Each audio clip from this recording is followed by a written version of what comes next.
আসসালামু আলাইকুম ওরহমতুল্লাহি ওয়াবারাকাতুহু। সম্মানিত দর্শক, আজকে আমি যে টপিক নিয়ে আলোচনা করব সেটি হচ্ছে, যদি কারোর উপরে জাদু করা হয়, ব্ল্যাক ম্যাজিক করা হয়, আর এর চিকিৎসার জন্য কোনো সিদ্ধান্ত নিতে পারছেন না বা কোথাও থেকে চিকিৎসা পাচ্ছেন না, সঠিক সমাধান পাচ্ছেন না, টাকা খরচ করছেন, তাহলে এই ভিডিওটি আপনার জন্য। যদি আপনি বুঝতে পারেন যে আপনার উপরে জাদু করা হয়েছে, তাহলে কোরআনের আমলটুকু করবেন।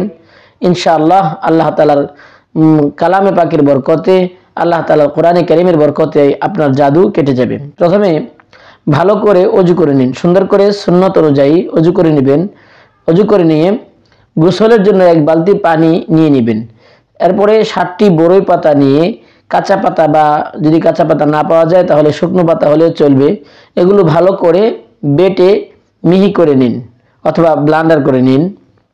তারপর জাদু নষ্ট করার নিয়তে কোরআনে কারীমের এই আয়াতগুলো পাঠ করবেন। আল্লাহ তাআলার উপর ভরসা করে, আল্লাহ তাআলার উপর তাওয়াক্কুল করে জাদু নষ্ট করার নিয়তে প্রথমে দরুদ শরীফ পাঠ করুন। প্রত্যেকটি আমলের শুরুতে এবং শেষে দরুদ শরীফ পাঠ করা সুন্নাত। সেই হিসেবে এই আমলটি শুরু করার শুরুতেও দরুদ শরীফ পাঠ করে নিন। লম্বা দরুদ শরীফ, আল্লাহুম্মা সাল্লি আলা মুহাম্মাদিন ওয়া আলা আলি মুহাম্মাদিন কামা সাল্লাইতা আলা ইব্রাহিম ওয়া আলা আলি ইব্রাহিম ইন্নাকা হামিদুম মাজিদ। আল্লাহুম্মা বারিক আলা মুহাম্মাদিন ওয়া আলা আলি মুহাম্মাদিন কামা বারাকতা আলা ইব্রাহিম ওয়া আলা আলি ইব্রাহিম ইন্নাকা হামিদুম মাজিদ। এই দরুদ শরীফটি, দরুদ ইব্রাহিমিটি সুন্দর করে পাঠ করে নিন। 2 নম্বর, সূরা ফাতিহা বিসমিল্লাহ সহ 3 বার পাঠ করুন। 3 নম্বর, আয়াতুল কুরসি বিসমিল্লাহ সহ 3 বার পাঠ করুন। 4 নম্বর, বিসমিল্লাহ সহ সূরা কাফিরুন 5 বার পাঠ করুন। কুল ইয়া আইয়ুহাল কাফিরুন লা আ'বুদু মা তা'বুদুন ওয়া লা আনতুম আ'বিদুনা মা আ'বুদ ওয়া লা আনা আ'বিদুম মা আবাদতুম ওয়া লা আনতুম আ'বিদুনা মা আ'বুদ লাকুম দীনুকুম ওয়ালিয়া দীন। এই সূরাটি 5 বার পাঠ করুন।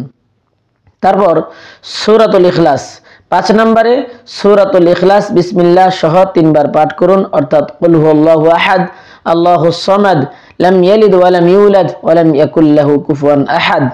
6 নম্বর, সূরা ফালাক 3 বার বিসমিল্লাহ সহ পাঠ করুন। 7 নম্বর, সূরাতুন নাস 3 বার বিসমিল্লাহ সহ পাঠ করুন।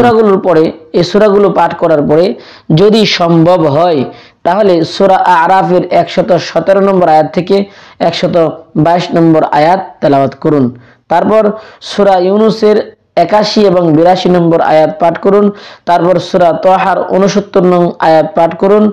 এই আয়াতগুলো পাঠ করার পরে তারপর দরুদ শরীফ পাঠ করুন। দরুদ শরীফ পাঠ করার পরে ওই পানিতে ফু দিন। ওই পানিতে বড়ই পাতা ওই গুঁড়ো মিশিয়ে তারপরে ওই পানি দিয়ে গোসল করুন। এভাবে 7 দিন করুন। 7 দিন আমল করলে ইনশাআল্লাহ আল্লাহ তাআলার কালামে পাকের বরকতে, আপনার এই আমলের বরকতে জাদু এমনিতেই নষ্ট হয়ে যাবে। আল্লাহ তাআলা আমাদের সকলকে কোরআন এবং সুন্নাহ অনুযায়ী চলার তৌফিক দান করুন।